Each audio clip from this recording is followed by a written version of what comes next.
No, Your Honor. I believe that's a typo yung date. Typo na naman katulad ng Department of Justice. Then is counsel saying that therefore the affidavit is defective or wrongful and We that don't- November 6 is not the right date? With all due respect, we object to the use of the term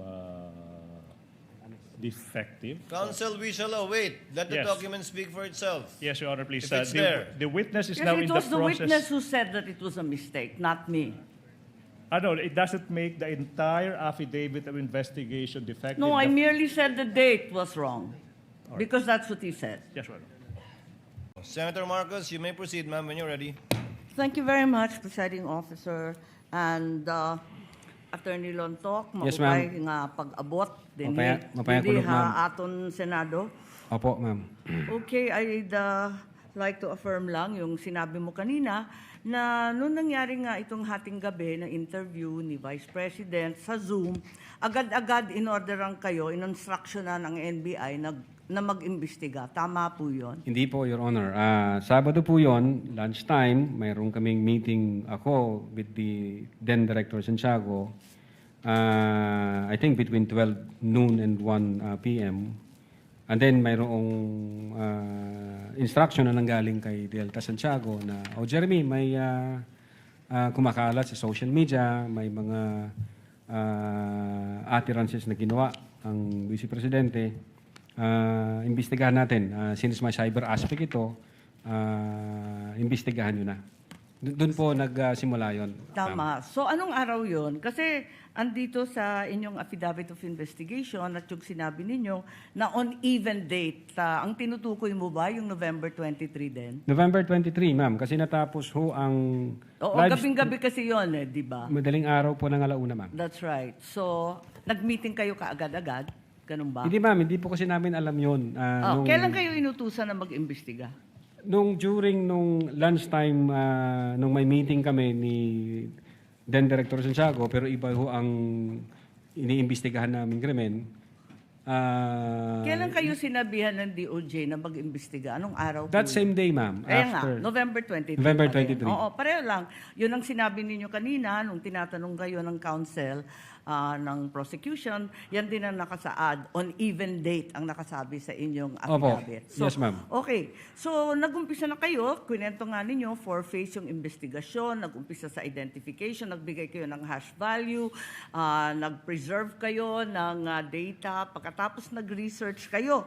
Subsequently, sinabi mo na meron kayong open source intelligence search at natuklasan ninyo na meron palang October 18 video na press con na naman ni OVP na nasa Facebook at may mga sinasabi na naman na puputulin yung ulo. Tama ba yon yung October 18 ang nakita ninyo? That's the continuation in the analysis phase, Your Honor. Oo. Yes, Your Honor. Kasi nag-research na kayo, no? Bilang fourth phase nga ng inyong investigasyon. Tama po ba? Hindi po, Your Honor. Yun yung third phase ho, yung analysis and attribution. Sa analysis pa at attribution. So third phase. Pero bandang huli na. Ang pinagtatakahan ko, kung inutusan kayo ng November 23 na magkaroon ng investigasyon, bakit napakaaga? November 6, 2024, a subpoena was issued to ABS-CBN requiring them to submit an authenticated copy of the video pertaining to the 18 October press con. Nandito to sa affidavit ninyo, nasa page 8, number 14. Kung inutusan kayo ng November 23, ang ibig ba sabihin, November 6 pa lang, minamanmanan na si Vice President? Iniimbestigahan na siya bago pa yung Zoom conference sa Kongreso? No, Your Honor. I believe that's a typo yung date. Sorry? Kasi that's a typo, Your Honor, yung date. Kasi makikita doon yung date noong appearance ng taga-ABS-CBN, which is consistent ho siya doon sa ibang inisyoan ng Kailan ba yung subpoena. appearance? Kasi hindi ko nasusundan yung timeline ninyo eh. Parang yung November 23 yung utos, pero November 6 pa lamang, may subpoena na. Ba't nagkaganon? Typo ho yan, Your Honor. Hindi ho yan November 6. Typo na naman katulad ng Department of Justice. No, Your Honor. If I may refer to my notes, Okay. Your Honor. Oo, pakita mo na lang sa akin kasi nahanap ko, hindi ko masundan eh. You may do so, This is Counsel. page 6, number 14 po. November 6, 2024, subpoena to ABS-CBN.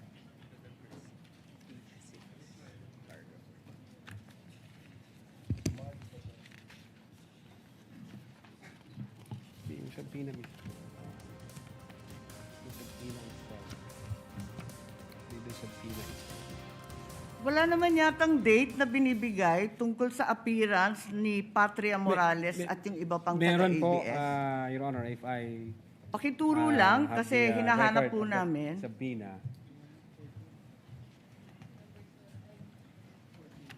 Yung subpoena mismo.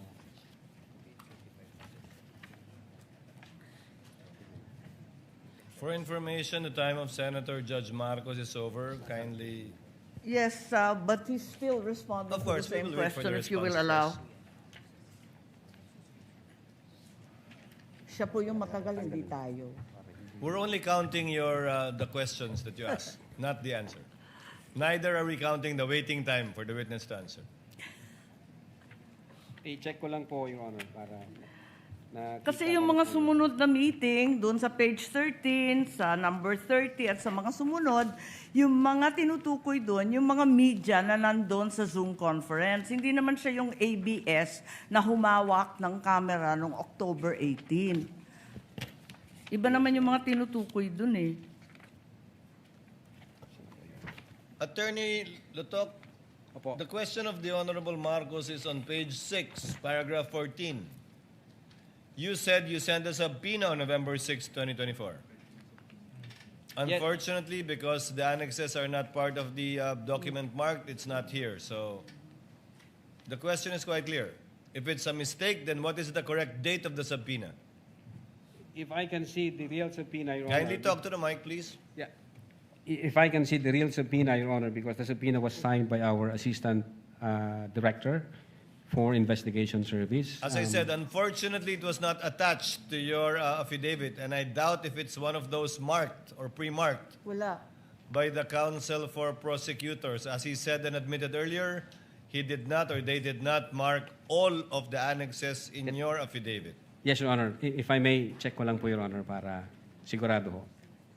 Wala sa'yo ngayon. Inaanap ko po rito. Wala nga pong annex yan eh. Wala sa annex at wala rin sa affidavit. Kasi yung mga media na tinutukoy sa ibang pahina, yung mga nag-interview nung Zoom conference. Dito ho yung certified true copy daw, Your Honor. If I may, Your Honor, please, can I assist on this regard, if the court will allow? Only if you can produce a copy of the November 6 subpoena, counsel. Exactly, Your Honor. The documents are present. They are in the possession at present of the witness, Your Honor, please. They may not have been physically attached to the affidavit investigation, but they do exist in the records of the case as separate pre-marked documents, Your Honor, please. So Okay. it's here? Presiding officer, then is counsel saying that therefore the affidavit is defective or wrongful and With that all November 6 is not the right date? What then is the right date to With the all due subpoena respect, to Your Honor, ABS? please, with all due respect, we object to the use of the term defective. Counsel, we shall await. Let the Yes. document speak for itself. Yes, Your Honor, please. If it's The, there. the witness is Yes, now it in the was the process. witness who said that it was a mistake, not me. No, it doesn't make the entire affidavit of investigation defective. No, I The- merely said the date was wrong because that's what he said. Yes, Your Honor.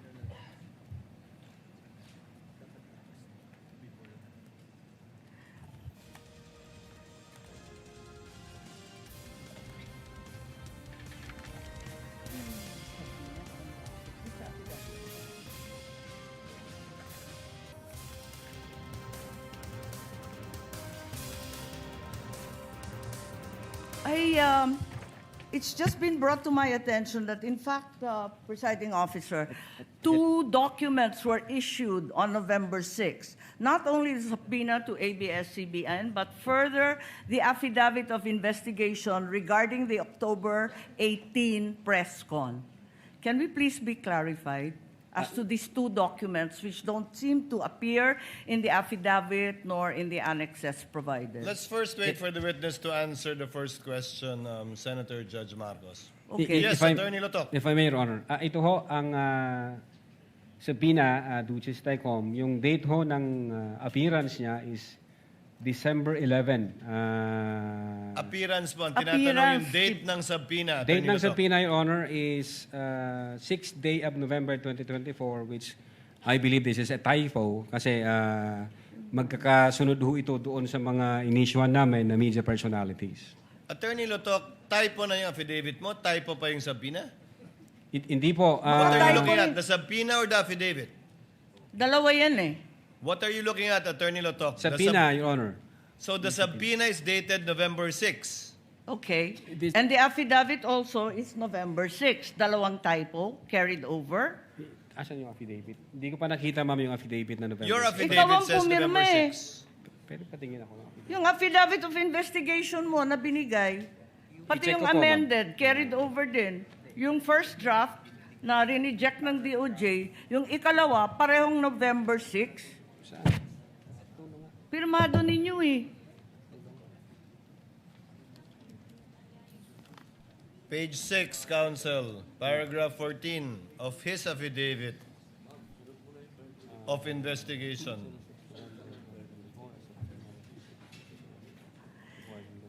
Yes, Your Honor. It's November 6, 2024 ang nakasulat dyan. So typo din yan? Is it your testimony na typo din yan? I believe so, Your Honor. Kasi ang intention namin dyan is 11 December 2024. Anyway, Senator Judge Marcos, the document will let the document speak for itself. That would be the best evidence of it, if at all, of the dates Thank you. of either the subpoena and or the affidavit. Yes, presiding officer, just to provide our witness a chance to correct himself or the documents, sa palagay mo, ano yung tamang date kung mali yung November 6? Same ho, Your Honor, doon sa mga subpoena na inisyu namin sa media personalities. Dapat magkakapareho. Yes, magkakasunod po yun. Okay, sige. Maraming salamat. Thank you very much, presiding officer. Damo nga salamat. Salamat po, ma'am. Thank you, Senator Judge Marcos.